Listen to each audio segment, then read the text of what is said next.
மாப்பிள்ள, சொல்லுங்க அத்தை. இங்க வந்து ஒரு மாசம் ஆகுது. எப்பதான் உங்க வீட்டுக்கு போக போறீங்க? என்ன வார்த்தை சொல்லிட்டீங்க அத்தை? நான் உங்க வீட்டுல இருக்க கூடாதா? இருக்கலாம் மாப்பிள்ள, ஆனா இவ்வளவு நாள் இருக்க கூடாது. இத்தனை நாள் உங்க பொண்ணு என் வீட்டுல இருந்தாலே அத்தை, நான் ஏதாவது சொல்லியிருக்கேனா? கரெக்ட் என்ன தான். மாப்பிள்ள இப்படி பேசுறீங்க? அது அவ மாமியார் வீடு. இது மட்டும் நான் என் தாத்தா வீடா? இதுவும் என் மாமியார் வீடு தானே?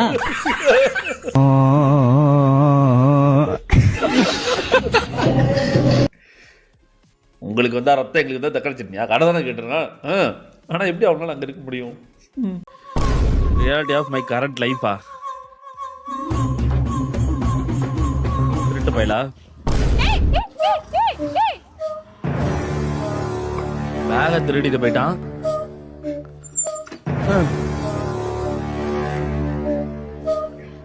உள்ள மாத்திரை மருந்து தான் இருக்கும்.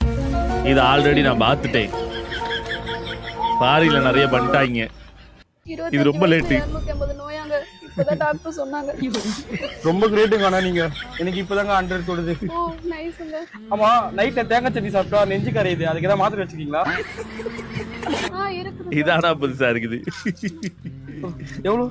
8 ரூபாயா? மெடிக்கல் செலவு ரொம்ப கம்மியா வச்சிருக்கீங்க. பரவாயில்ல. அட வச்சுக்கோங்க, மெடிக்கல் செலவுக்கு ஆகுங்க. அட வச்சுக்கோங்க, இந்த ஹேண்ட் பேக்ல காசுல வச்சு பழகுங்க, அப்பதான் எங்களுக்கு நல்லது.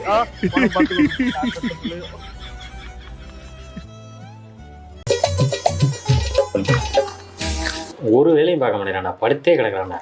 இன்னைக்கு பார்க்க வச்சிருவோம். ஏன்னா படுத்தே கிடக்குற எந்திரிச்சு உட்காண்டம் பாரு. அம்மா என்ன குழம்பு வைக்கிறியா இன்னைக்கு? சாம்பார். என்னடா சாம்பார் சாம்பார்னு? கருவாடு வாங்கி ஒரு வாரமா சும்மா கிடக்குது. நீ கருவாடு குழம்பு வைக்கலாம்ல? அப்போ நீயே வச்சிரு.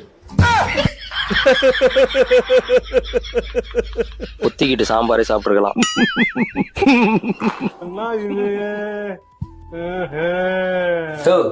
என்னையா பண்ற? கருவாட்டில் எறும்பு. குழம்பு வைக்கிறது நான் தானே. எப்படி எறும்பு போக்கணும்னு எனக்கு தெரியும். கிளம்பு முதல்ல. ஓ, ரொம்ப பயங்கரமான ஆளா இருப்பாரோ? பைத்தியமா இவன்?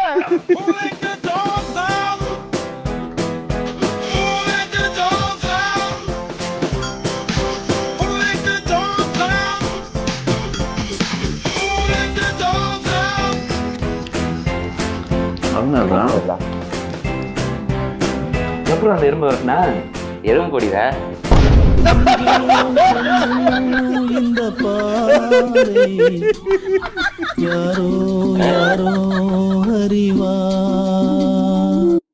இதை நான் எதிர்பார்க்கல.